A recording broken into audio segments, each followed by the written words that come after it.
العالمين اللهم صل وسلم وبارك على نبينا وحبيبنا وقرة أعيننا محمد وعلى آله وصحبه أجمعين. So this is the 10th night of Ramadan. Tomorrow is the 10th day of Ramadan. So once you hit the third, khalas, it just dominoes right through. The speed at which Ramadan will come to an end will surprise you. Tonight we conclude the first third of Ramadan, Layali al-Rahmah, as some scholars like to call them, and I find that breakdown has always been amusing to me and helpful. And tonight, inshallah ta'ala, we'll be reciting from the first piece of we went through maybe a couple of pages of Surat Al-Tawbah. We still have a lot of Surat Al-Tawbah ahead of us, and we're going to go to the middle of Surat Yunus. So I summarized for you yesterday those first 10 juz', those first 8 surahs from Baqarah to Tawbah. And I talked about what that flow taught us, and how Tawbah is teaching us how it's explaining to the Muslims what types of relationships they have to have with different counterparts, either people who are living with them or people who are living outside of them. This will be repeated again way at the end of the Quran when we go to Surah Al-Mujadala, the 28th juz'. But it'll be revised there in a much more concise and specified manner. In Surah Al-Tawbah, it's talked about in a lot of depth. So it talks about the mushrikeen and the kafirin and the munafiqeen, and it talks about all the different types of people who are disbelievers, whether they are fighting you, whether they're not, whether they are foreign governments, whether they are not, whether they are munafiqeen living amongst you, or they are not. So it looks at all these different people who are different than the Muslims are within their country and their nation. Surah Al-Tawbah has to be understood within context, because the context of it is that the Muslims have a nation, and they're a majority in that nation. That's the context for Surah Al-Tawbah. If you remove that, then you have to understand it, then you have to add to Surah Al-Tawbah that caveat in order for it to be understood. So it doesn't mean that you can't benefit from the surah, it just means that there's a piece here that has to be taken into consideration when you interpret the verses, that's all. And those who don't do that end up becoming extremists or behaving in ways that are, that contradict what the Quran is actually teaching. Contradict completely what the Quran is actually teaching, because they don't understand where the context of having a country where the majority are Muslim and the rule is through the word of Allah subhanahu wa ta'ala, versus living in a country the majority are Muslims and the ruling is not through the word of Allah, or living as a minority, as a Muslim, Muslims living as a minority in a country that is completely different. So you can't take the Surah Al-Tawbah and project it on all of those situations, all those scenarios equally in the same way. No, there has to be some differences that are going to be based on the fact that we have these different contexts. And that's like a Quran 101 course thing. They're just understanding that when you read the Quran, know the context that exists, and that will allow you to draw parallels to contexts that are a little bit different, and still benefit from the surahs and benefit from the teachings that Allah subhanahu wa ta'ala put them there. That's why you have a brain. That's why we're supposed to use it when we're reading the Quran. Rather than if you decide at any point to take something literally, and you don't have the exact same situation, the environment and circumstances are not exactly the same, then you've caused harm. If you're going to take the wording of the Quran literally, which is very much acceptable, and you should in many cases, in many scenarios, but the context of both commands have to be the same. Like you have to be living in the same scenario, the same time, and the same circumstances in order for you to follow it literally, or else you have to understand the figurative concept behind the command and then follow that. And that's fulfilling Allah subhanahu wa ta'ala's orders, and it's following the sunnah of the Prophet alayhi salatu wasalam. It's the same problem when you're listening to him alayhi salatu wasalam speak. If you don't understand the context of what he's talking about, and you decide to practice with no context, then you end up in a very awkward situation time and time again, because you don't understand that there was a context to what he was doing. If you understand the context, it gives you the ability to actually follow him alayhi salatu wasalam in a meaningful way. The final product may look slightly different, but the purpose of the actions will be the same. If you don't do that, you may have the appearance the same, but you're not achieving the same purpose he did. He's achieving the objective with his teachings and what he chose to do, but you're not, because you didn't notice that there's a completely different context here. So you just did exactly what he did literally without understanding the context, so you ended up falling short. You didn't actually achieve the objective. That's maybe a little bit too much of usul al-fiqh for you tonight, but that's what I think is important when we talk about surahs in the Quran that people have historically misused, like Surah Al-Tawbah. I remember someone told me this maybe 7-8 years ago. I won't name him because I don't think maybe he's still here in the city, maybe he's died, I don't know anymore. But he challenged me. He thought he was being smart. He challenged me and said, I dare you. You do all this tafsir, I dare you to do Surat Al-Tawbah. Like, why? Why do you need to dare me? I'll just do Surat Al-Tawbah. There's no need to dare. I can easily explain Surat Al-Tawbah. You just lack context. You think that I can't come across قاتلوا الذين لا يؤمنون بالله ولا باليوم الآخر ولا يحرمون. I don't have the ability to explain that. It's very easy to explain that if you have the context. It's very simple actually. Actually, Surat Al-Tawbah is called repentance. It's filled with mercy. It's filled with compassion. But it also has within it an aspect of it that is that's very strong and very steadfast and very clear. For good reasons. For when was it revealed to the Prophet ﷺ? It was revealed to him just after, just before, just after Fatah Makkah, before Ghazwat Tabuk, where there was a lot of betrayals occurring. The Muslims would sign contracts with people, with neighboring tribes, and then they would break the treaty and murder Muslims. Just murder them. Murder them and then offer them as like they try to make it up to Quraysh. This is before Fatah Makkah. Try to make it up to Quraysh with doing that. And the Prophet ﷺ would go back and re-sign the contract again and forgive them or had the diya paid, and he paid it himself, and because he wanted to keep the peace. But he did that over 27 times. 27 times it's happened, where they would betray time and time again. So the Quran came and said, Bara'atun, that's it, no more. Allah subhanahu wa ta'ala lifts his hand, no more. He refuses for you to re-sign a treaty with them again. They have 4 months. Either they accept Islam or they leave. That's it. You can't trust them. You can't continue to... Once someone breaks trust clearly and openly enough, you can't. There has to be a parting of ways. You can't just... It's lack of wisdom for you to keep on, after someone breaks trust time and time again, that you keep on going back and offering them another chance and signing another contract and coming up with another plan. If they did it, that's it. If that's their norm, that's their norm. So the Prophet ﷺ had hope and peace and not having to, but that's what the verses came and said. No, these neighboring tribes and neighboring countries that refuse to honor their contracts and treaties with you, give them an ultimatum, and that's the end of it. Give them an ultimatum. It wasn't that the Prophet ﷺ lashed out immediately. He gave them, you have 4 months. Make a choice of what you want to do. And you're welcome to, you accept Islam, you're not one of us. You don't, you need to find somewhere else. You can't be neighboring us. Because every time we come by, you kill people. So once you have that context, the verses make perfect sense. If you don't have that context, you read them, you're like, what is this Quran telling me to do? So that's important to understand, like, when the verses were revealed and what they're talking about. The new group of surahs that we're going to be starting today, and that's Surat Al-Tawbah. So it talks about all that. It talks about the munafiqeen, talks about the mushrikeen, the kuffar. It goes into, and it tells us the story of Ghazwat Tabuk. Ghazwat Tabuk is when the Prophet ﷺ went, because of what the teaching of this surah, the early teachings of it, he went after the Roman Empire, because it wasn't just the Romans, it was the Arab who had alliances with the Romans, and they were continuously plotting to try and wipe out Medina. They had a land, and the Prophet ﷺ kept on communicating with them that this shouldn't be the case, and we signed contracts and treaties, and they wouldn't do it, and they wouldn't listen. So the Prophet ﷺ went and met them at Tabuk, because they were preparing an army. So he went and met them in Tabuk. But they got scared and they all fled. And then they removed themselves. And the Ghasasina and the Manadira, who were in the northern part of Arabia, stopped being there. Like they removed themselves because they couldn't, they couldn't actually stand up against the Prophet ﷺ's forces. But Tabuk was a hard journey, because it was 1,000 kilometers in August. Right? That it was 1,000 kilometers on foot for the majority of it in August, when people were very poor. It was a time of poverty. And it was before they actually harvested the dates from the palm trees to sell and make some money. So a lot of people didn't have a lot. And it was a very costly endeavor.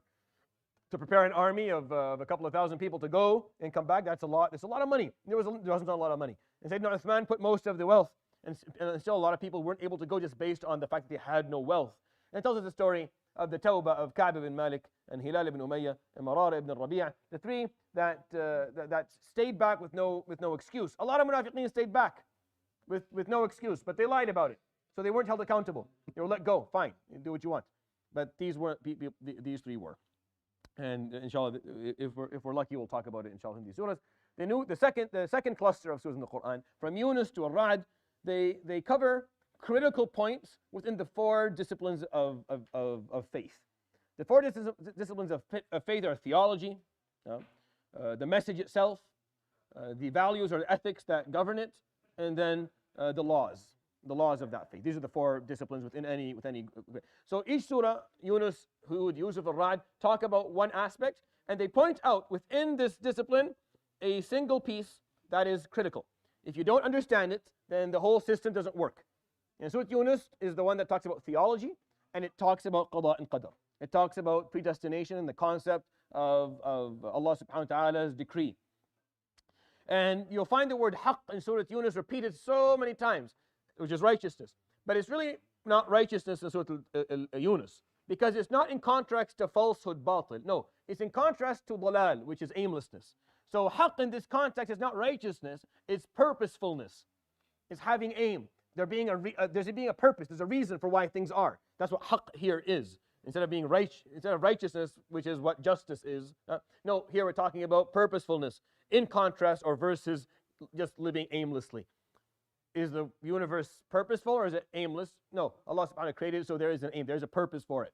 And a part of that is going to be His qada and His qadar subhanahu wa ta'ala, which is what Surat Yunus basically talks about and explains it in different manners. So start ending with that. We'll go through some of the verses inshallah ta'ala. Does anyone have access? Do you know what you're doing? Okay, go ahead. Yeah. أعوذ بالله من الشيطان الرجيم بسم الله الرحمن الرحيم هو الذي يسيركم في البر والبحر حتى إذا كنتم في الفلك وجرين بهم بريح طيبة وفرحوا بها جاءتها ريح عاصف وجاءهم الموج من كل مكان وظنوا أنهم أحيط بهم دعوا الله مخلصين له الدين لئن أنجيتنا من هذه لنكونن من الشاكرين. So he gives an example subhanahu wa ta'ala in Surah Yunus where he says, هو الذي يسيركم في البر والبحر. He is the one who puts you on your journeys, whether that's on earth or whether it's in the sea, on a ship. So he gives the example of if you're in the sea, حتى إذا كنتم في الفلك. And he gives you an example, and in the situation where you're on your ship or your boat and you're in the middle of the sea, وَجَرَيْنَ بِهِمْ بِرِيحٍ طَيِّبَةٍ وَفَرِحُوا بِهَا. And we send them nice winds that allow them to sail in the direction they want to sail, in the form that they want to sail. And they're happy with that. جَاءَتْهَا رِيحٌ عَاصِفٌ. After that, they run into a stormy wind. عاصف, ريح عاصف, stormy wind. وَجَاءَهُمُ الْمَوْجُ مِنْ كُلِّ مَكَانٍ. And they are surrounded by heavy waves or high waves.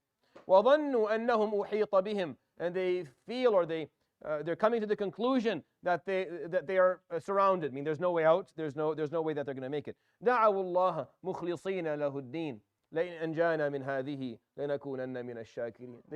They call upon Allah subhanahu wa ta'ala and they say, if you save us from this, then indeed we will be thankful. فلما أنجاهم إذا هم يبغون في الأرض بغير الحق يا أيها الناس إنما بغيكم على أنفسكم متاع الحياة الدنيا ثم إلينا مرجعكم فننبئكم بما كنتم تعملون. And then once we save them, they go on earth and they go back and become arrogant again. I mean, there at a moment there they were in complete humility, complete humbleness. They felt completely helpless, so they turned to Allah subhanahu wa ta'ala. They had nothing left. They were just groveling, asking Allah subhanahu wa ta'ala for some degree of support. And once He offers it to them, they go back and they're filled with arrogance. And they walk this earth with oppression. يَبْغُونَ فِي الْأَرْضِ بِغَيْرِ الْحَقِّ. So He calls upon them subhanahu wa ta'ala and says, يَا أَيُّهَا النَّاسِ, O people, إِنَّمَا بَغْيُكُمْ عَلَىٰ أَنفُسِكُمْ. Your oppression will only harm you at the end. مَتَاعَ الْحَيَاةِ الدُّنْيَا. Enjoy what you can of this worldly life. And then you will be brought back to us and we will inform you of that which you did. This ayah here, it points out an extremely common theme within human life.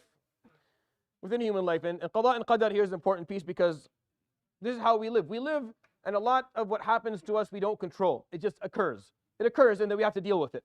Sometimes the occurrences are really good, and sometimes they're not. Sometimes we get something we really like, and sometimes we don't. And as we kind of move around within life in that manner, we're moving around and we're receiving from Allah subhanahu wa ta'ala, the world around us, all of these different things. We have this common theme where when you're doing well, فَرِحُوا بِهَا, you get vain. وَفَرِحُوا بِهَا. They were vain and they felt that you start taking credit for good things that are happening to you. You feel easy to take credit for something that happened to you that was good, for an accomplishment or achievement, or somehow something worked out. And then when it doesn't work out, you feel that helplessness and that weakness. And even those who lack religiousness or lack affinity to Allah subhanahu wa ta'ala or His teachings, at a moment like that, they turn to Him, Jalla Jalaluhu, and they ask and they have full humility because they're weak. And then once they're given what they wanted again, they go back to how they were before. And this is the untrained nafs cycle. This is the nafs that is untrained. This is its cycle. When it has what it wants, it becomes quite vain. It becomes very self-centered. It celebrates everything that it has and feels that it's to be acknowledged for all the good things. It did it itself. And when it's in a difficult situation, that at the last moment they'll turn to Allah subhanahu wa ta'ala and complete in the last hope that they have. And they're weak and they're broken and they have nothing left inside of them. They turn to Allah, and then Allah subhanahu wa ta'ala grants them that which they asked for. And once they're granted what they asked for, they go back again. They forget what just happened a moment ago. They forget how weak and in need they were a few minutes ago when Allah subhanahu wa ta'ala granted them and threw them a lifeline. And now they go back to being vain. And this is a problem, because you're going to go through life and qada and qadar is going to come your way. And it's going to dish out good, it's going to dish out bad. Ease and difficulty, that's how it's going to be. Beware of allowing the good that's dished out to you to go to your head and cause you to be vain. And then when you're at that low moment and you turn to Allah subhanahu wa ta'ala, don't forget afterwards. Don't be quick to forget. We all do, by the way. May Allah subhanahu wa ta'ala forgive all of us. We all do. We all do. At a moment in your life, you do it. You turn to Allah subhanahu wa ta'ala and you ask for something. You say, Ya Rabb, that's it. I want nothing else. Just give me this, and if you give it to me, I'll never ask for anything again. And then you forget, and you go back again. And things work out for you, and you get your life back, and then you start expecting more again. Even though, if you just go back a year or something, there was a moment where you didn't want anything more than just one thing, and He granted it to you. And anyone who's been in those moments knows what I'm talking about. Because it's very hard to control the nafs, because it just wants more. It continues to want more. And you say, no, remember 10 years ago when you were lying in jail just hoping you'd see your son again. And he told you, and he got you out. And you said you'll never complain again. And you complained again and again and again and again. That lack of loyalty that the nafs has to be put in check, kept in check. You have to keep it in check. You have to go back and say, no. You can't allow yourself to think that way. And this is not being vain. This is just lacking maybe sometimes that humbleness. This ayah is talking about the worst case scenario where you're vain and then you grovel for something and gives it to you and then go back and being vain again. Why? You forgot. Just a second ago you were hopeless and we saved you. Why don't you keep that humbleness that you had at that point? Keep it. Keep that humbleness. It's very helpful. If you have that humbleness when you speak to Allah subhanahu wa ta'ala, the way that you see the world around you, it's very, very helpful and it's very powerful. All right, let's go to the ayah after it. إن الله اشترى من المؤمنين أنفسهم وأموالهم بأن لهم الجنة يقاتلون في سبيل الله فيقتلون ويقتلون وعدا عليه حقا في التوراة والإنجيل والقرآن ومن أوفى بعهده من الله فاستبشروا ببيعكم الذي بايعتم به وذلك هو الفوز العظيم. Towards the end of Surat Al-Tawbah, Allah subhanahu wa ta'ala has this beautiful verse, and it's a reminder to the Muslims, because as I explained to you, Surat Al-Tawbah goes through how Muslims are going to deal with a lot of the threats that exist within their nation and threats that exist outside of their nation. And some of the threats that exist outside of their nation will require some degree of combat. Even though this verse does not only talk about that, it talks about striving in general. But the context of it does have that idea of combat in it when it came to the Muslims dealing with their enemies in Tabuk, for example, that they had to go and they didn't want to. You see, here's the piece that we forget in these surahs, that the Muslims didn't want to actually go to war. No one does. No one in their right mind wants to go to war. War is evil. War is horrible. The effects that war has on people is almost, it never ends. It's everlasting. It goes on. We're still living. We are still living today the effects of World War II, still this day. The generation that was born right after World War II still exists today, and they're still carrying the trauma of what that caused them, and we are still living some of that trauma. And that will not go away until maybe another generation, the generation of the children of my children. Unless, Allah, another world war occurs, it'll be that long. War ruins mindsets, it ruins attitudes. It's horrible. No one looks forward to it. The Muslims had to be encouraged and pushed that you need to go, because if you don't do that, al-fitnatu ashaddu min al-qatl. If you don't go and you don't defend what is right and defend your rights, then fitna will be, then the confusion that oppression causes will be worse. The effects of it will be worse. So they had to be pushed. Go and fight the people in Tabuk before they come and they raid Medina and they ruin everything. They didn't want to, but they had to. And Allah subhanahu wa ta'ala would encourage them. So the idea that Muslims are bloodthirsty is it's ludicrous and it's insane. And it's not based on understanding the Quran at all. And it's a lack of actually reciting the Quran and understanding what the Quran is teaching. But yes, there are verses that encourage the Muslims to go and stand their ground and fight. And there was good reason for it. And it's a reason that no one here or anywhere on earth would be ashamed of. Of course, if your country is being threatened by a foreign force, you have to gather and you have to go and you have to defend it, and that's what they did. And there was no war in Tabuk, by the way. And the Surat Al-Tawbah talks about the Battle of Tabuk. There was no battle. The Muslims arrived at Tabuk, and the other army fought amongst themselves, and they just dismembered. There was no one there. They stayed there for 3 nights, and they came back. They just camped for 3 nights. There was no one there. They had already fought and left, and the kingdoms fell without them actually raising a sword or anyone falling. But the verse, Inna Allah ashtara, this is a contract. This is a contract that you have the ability to accept or not accept. This is something that you will choose. Inna Allah ashtara, indeed Allah subhanahu wa ta'ala has bought min al-mu'minin, from the believers, anfusahum, their lives, wa amwalahum, their possessions, what they own. And amwalahum is not just your wealth, it's everything that you have, is maluk. Everything that you have, huwa maluk. When it comes from Allah, it's rizq. If you see it as a blessing, it's a ni'mah, and once it's with you, it's mal. Right? Those 3 words are important to understand. If it's on its way from Allah to you, it's rizq. If you see it as a blessing, it's called a ni'mah. And if you have it and it's with you, it's called mal.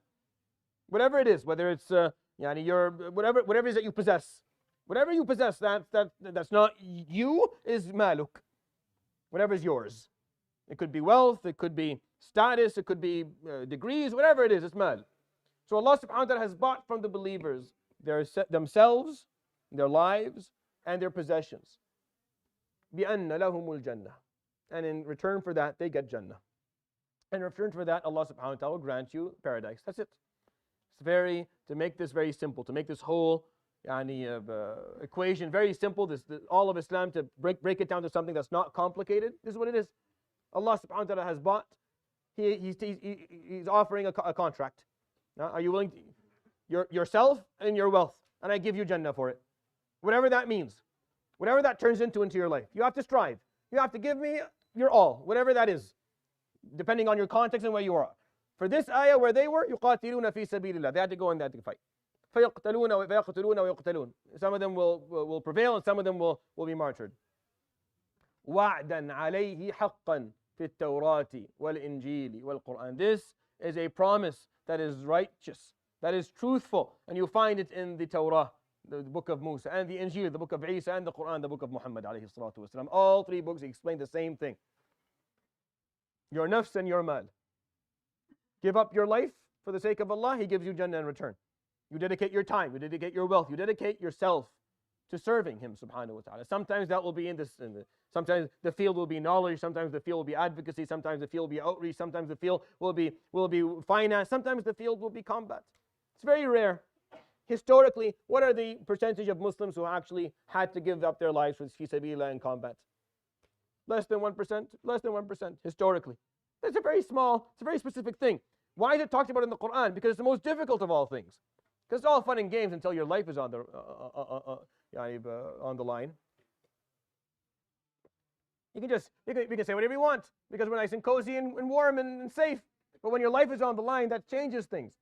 It exposes the honesty and the sincerity and the truthfulness of someone's belief. That's why it's talked about in the Quran, not because we like it or we enjoy it. No, the Muslims in the Quran are people who require, you have to push them for this because no one wants to do this. It's not something that you hope for. But it does prove to the degree of your dedication and your commitment, which is what this ayah is explaining. وَمَنْ أَوْفَى بِعَهْدِهِ مِنَ اللَّهِ. And who will be more truthful in fulfilling his side of the contract than Allah. فَاسْتَبْشِرُوا بِبَيْعِكُمُ الَّذِي بَايَعْتُمْ بِهِ. Look forward in a positive way towards the transaction that you have just encountered, or you just embraced. You sold, you gave up your life and your wealth, and Allah gives you. This is a great deal. This is the best deal ever. وَذَلِكَ هُوَ الْفَوْزُ الْعَظِيمُ. And that indeed is the greatest of victories. Because what better deal is there? You give up something that wasn't yours to begin with. You give up something that wasn't yours to begin with. It's not that long, it's not permanent. To get something that is way more valuable and permanent, that is not equal in value, or even close. If you give me a deal on your car, I'm still going to give you a little bit enough money to make the deal worth your while. Like the amount of money is going to be somewhat in the ballpark of what the car is worth. But there's nothing that you offer that is in the ballpark of what Jannah is worth. Nothing. So this is an amazing deal. And he already bought, subhanahu wa ta'ala. He signed the contract. It's up to you now if you want to sign your piece or not. You sign off your life and yourself and what you own for the sake of Allah subhanahu wa ta'ala, or you don't. And then wherever that takes you, you go. In whatever direction that takes you, you go with it. And you offer what you have, wherever you are. And that will be different from one person to the other. And it will present itself in different forms depending on how your life is. Physicians will do that in a way that lawyers will do differently, that engineers will do differently, teachers differently, workers differently. Everyone do it differently. But it's still the same concept and it applies to everyone. Let's go to the ayah after, inshallah. خذ من أموالهم صدقة تطهرهم وتزكيهم بها وصل عليهم إن صلاتك سكن لهم والله سميع عليم. So he's commanded sallallahu alayhi wa sallam, خذ من أموالهم, take from their wealth, صدقة, charity.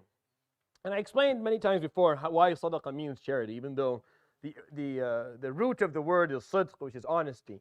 It's a testament of honesty. That's how it's described. It's like you're honest about your faith, yeah. Well, prove it. So you put your money, and that's a testament of your honesty. Because it's again, it's just talk until you have to. A guy has to pull out his wallet and put his wealth that he worked hard to get. So it's called sadaqah because it's a testament of your honesty. It proves that you actually take this seriously. You're willing to put your wealth towards it. Yeah. So and then it became the common usage of the word. Like we forgot that was the root, and the literal usage of sadaqah became charity, even though that's not what it meant. That's why the Prophet ﷺ would say, وَتَبَسُّمُكَ فِي وَجْهِ أَخِيكَ صَدَقَةً. When you smile in someone's face, it's a sadaqah. When you say it's a charity, it kind of devalues it and kind of seems weird now. I'm being charity. No, you're not. It's not charity. It's a testament of your honesty and your truthfulness towards this faith. You're proving that you're a good Muslim by smiling, because sometimes it's hard to do so, but you're doing it because Allah subhanahu wa ta'ala told you to do so, so you're doing it. That's why. So it's a testament of the honesty and the truthfulness you have towards the faith. It's not an act of charity. I'm not being charitable by giving you my smile. No, this is a testimony of my adherence to this faith. So even when I'm tired and I'm fed up, I'll still smile at you because I owe it to Allah subhanahu wa ta'ala to do so, and that's how I prove to Him that I take this seriously. All right. So خُذْ مِنْ أَمْوَالِهِمْ, take from their wealth, صَدَقَةً, an act of charity. Here it actually means that. تُطَهِّرُهُمْ وَتُزَكِّيهِمْ بِهَا. تُطَهِّرُهُمْ وَتُزَكِّيهِمْ بِهَا. Through which you will purify their wealth and purify their souls. تُطَهِّرُهُمْ وَتُزَكِّيهِمْ بِهَا. There's two purification. You'll purify them, which is the first one, تُطَهِّرُهُمْ. You'll purify their soul, their wealth from haram. You'll remove from their wealth anything that does not. Here's the thing. You have to make sure that in your wealth, there's no pieces of money sitting around that have someone else's name on it and you're holding on to it. That's the problem. Like you have to go back and see what's yours, and you make sure that nothing that you have right now in your hand, someone else, it belongs to someone else. You're just holding on to it when it's not yours.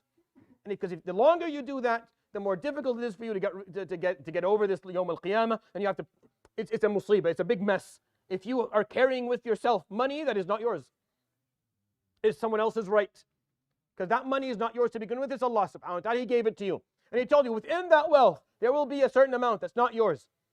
It's owed to others. You have to take it, you have to give it to others. Whether it's zakah, whether it's the wealth that you owe your family, your wife and your children, or your parents, Yeah? Or people who are in need around you. See, sadaqah is recommended, but if people are starving, it's not recommended anymore. It's obligatory. Aside from zakah, when people are starving, it's no longer a recommendation. It's no longer, it's a sunnah. No, it becomes a fard until the people who are starving aren't starving anymore. And then you can go back for it to be recommended again. But if people are starving around you, then it's obligatory. It changes, it transforms. The Prophet ﷺ explains to us, فِي الْمَالِ حَقٌّ سِوَى الزَّكَاةِ. There's a right in your wealth, aside from zakah, that will present itself as time goes along. It's not just zakah. So the Prophet ﷺ is told by Allah subhanahu wa ta'ala, take from their wealth, sadaqah, an act of charity, تُطَهِّرُهُمْ وَتُزَكِّيهِمْ بِهَا. Through that act of charity, you will purify their wealth from haram, and you will purify their hearts and their nufus and their souls. وَصَلِّ عَلَيْهِمْ. And grant them the blessings of your prayers and dua for them. إِنَّ صَلَاتَكَ سَكَنٌ لَهُمْ. Indeed, your prayers for them will calm them down, will give them that calmness. Because it's hard to put your wealth. It's hard to put your wealth when you need it. Yeah, it's not easy. This is the actual expectation, by the way. The expectation is that you give your wealth when you need it.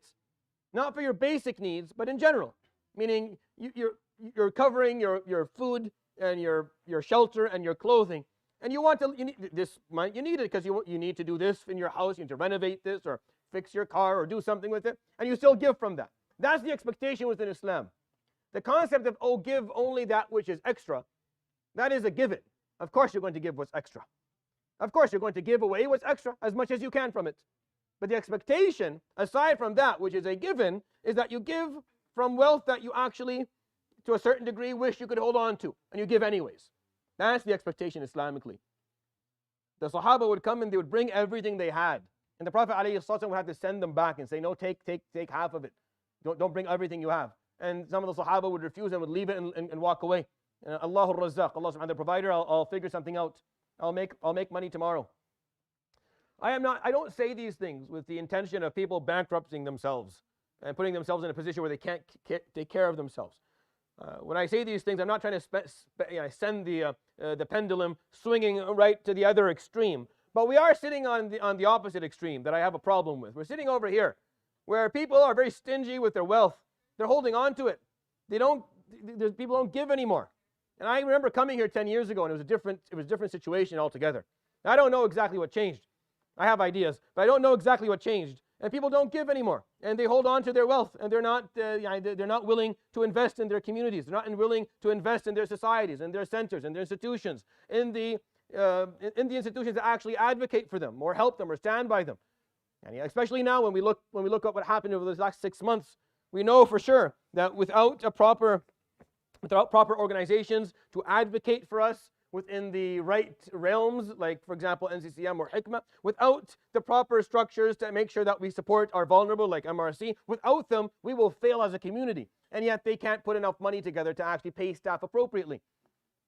So there's a problem here. The Prophet ﷺ is told, خُذْ مِنْ أَمْوَالِهِمْ, take from their wealth, charity. Through that charity, they owe you.